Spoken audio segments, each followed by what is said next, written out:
To this end, they struck a deal with Mammon to launch a whole bunch of new channels from them and later from Carlton, who came along for the ride, like the money-grubbing arseholes they are, on Sky satellite and digital platforms.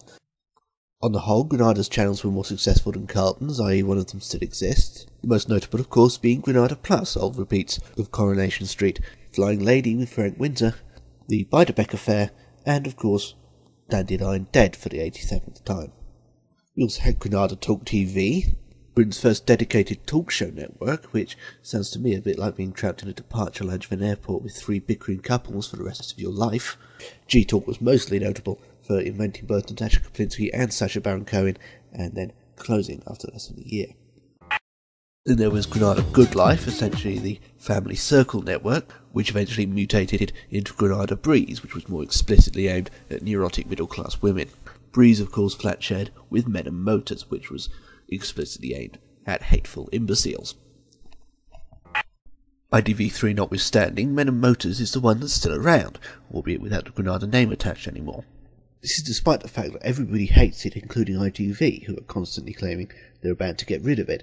It would have been merged into the slightly more upmarket ITV4, but in the end the channel was kept afloat in its own right by the sheer volume of priapismic cavemen who were still tuning in. Having lasted almost 13 years, it's the last survivor of the great Granada Sky broadcasting experiment, which offers up a potential reason as to why the bloody thing is still going, i.e. Sky still have an interest in it. In fact, if it was ever sold off, Sky would be owed almost half the proceeds. Men and Motors is still living on borrowed time now, with ITV having confirmed plans to dump it a good 20 months ago at the time of recording, and the show's combination of depressing ladism and motoring, leavened with the occasional repeat of Alfieda's Aim Pet, or a Sweeney, having long since been rendered defunct by the even more depressing likes of Nuts TV, essentially a flickering light show for weeping onanists.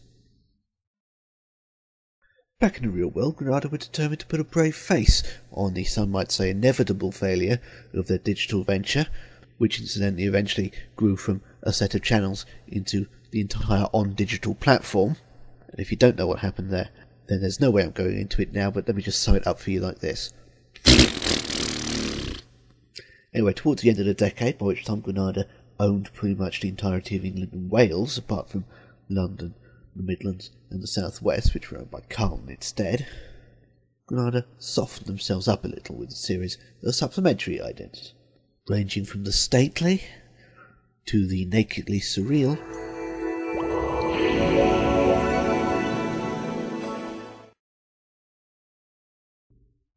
and the genuinely unsettling. This is a Grand Prix weekend.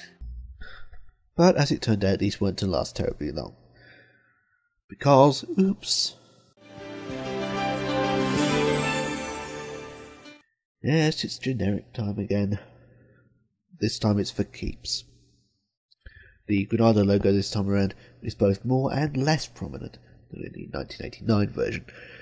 Don't feel too sorry for them though, I mean, this was their idea. And of course, inevitably, Granada and Carlton merged. And monopolies and mergers thought it was a bit rum, but okay, whatever. Because it turns out they were a bunch of pussies, and it was by regions. But the Northwest region is still called ITV Granada, even though Granada, as a television company, is just a subsidiary of ITV plc these days. And the name Granada, in and of itself, doesn't have anything much to do with the Northwest. The Bernsteins actually named their theatre chain after the city, because it sounded vaguely exotic. But the fact that a cold, rainy, slate-grey part of the country is still known by the name of a Spanish city which is named after a pomegranate is a sort of testament to the power of regionality and the strength with which it was wielded back in the Bernsteins' days.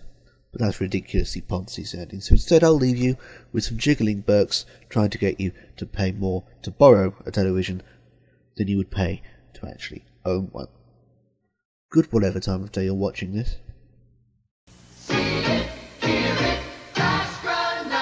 Sony, Hitachi, Electra Home, Panasonic, and Akai. Buy it at Granada. Recordable, portable. Buy it at Granada. Big screen, little screen. You can buy it at Granada. That's Granada. See it, hear it. That's Granada. The whole new world is right down. That's Granada. Hitachi's 4-head VCR has 26-function remote and 4 event programmability, only $6.99.